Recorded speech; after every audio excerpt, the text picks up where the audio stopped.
Today on Action RC, I bring to you Tim.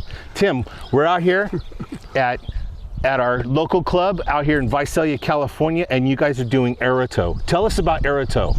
Well, Aerotow is all of us love sailplanes or gliders, and this is a glider right here. You can see it doesn't have a motor on it anywhere, but it's a very big airplane, and we have to get it up in the air.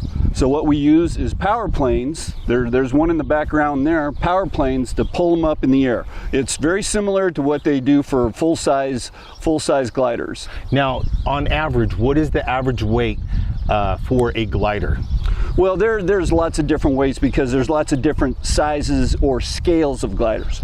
This one right here is a 1/3 scale, meaning it is 1/3 of the full-size Antares aircraft. The Antares glider is a 20-meter airplane, and this one here has a 6.6-meter wingspan, and it weighs about 20 pounds. About 20 pounds? Yeah, about 20 pounds. So that's pounds. about average weight for a glider? Well, no, not necessarily, because it depends on what kind of glider it is. There's one over there that's a 40% glider, and it probably weighs 30 pounds. Okay. So the weight goes up as the glider gets bigger. Next question.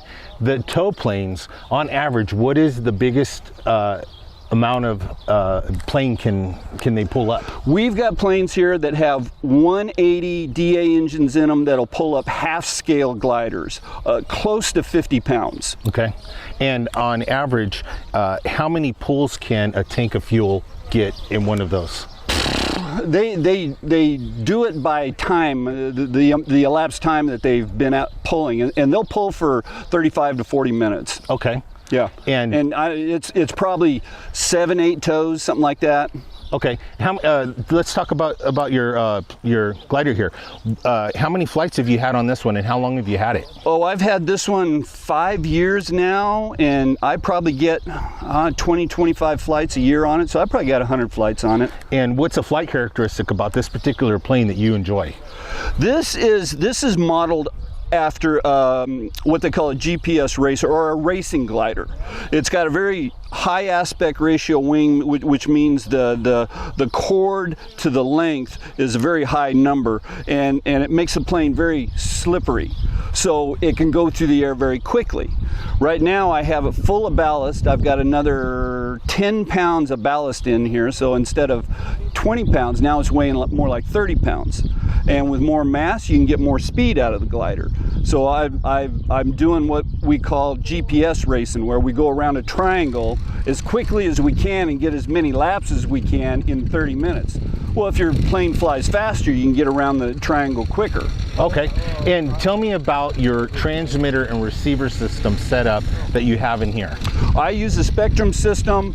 I have an IX20 transmitter, which is a 20-channel transmitter. Got lots of switches and slides and everything. But this plane has, I think I've got 13 channels that I'm using on this plane. 13 different channels, different servos or mechanisms that I have to control with the transmitter. So I've got an IX20 transmitter, and I've got a 20-channel receiver, Spectrum receiver in this plane. What's the longest flight time you've had in this one? Oh, yesterday I had 2 one-hour flights. Oh, okay. Yeah, but that's not the longest flight. I think I've flown about an hour 30 minutes, hour and 40 minutes. Okay. You know, and it's strictly a glider, so I'm flying around and I'm looking for thermals, and the thermals are keeping me up in the air. Okay.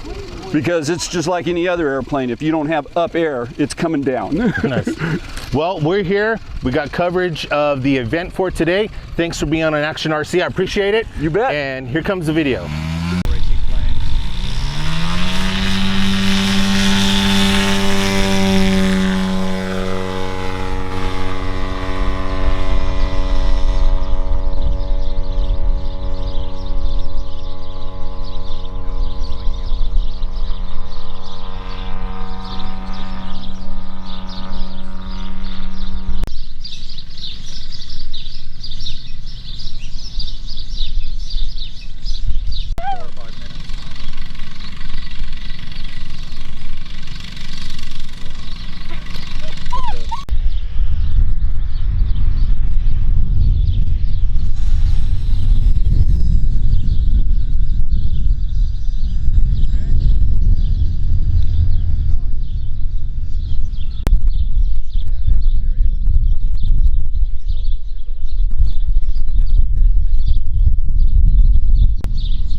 understand that either. Ugh.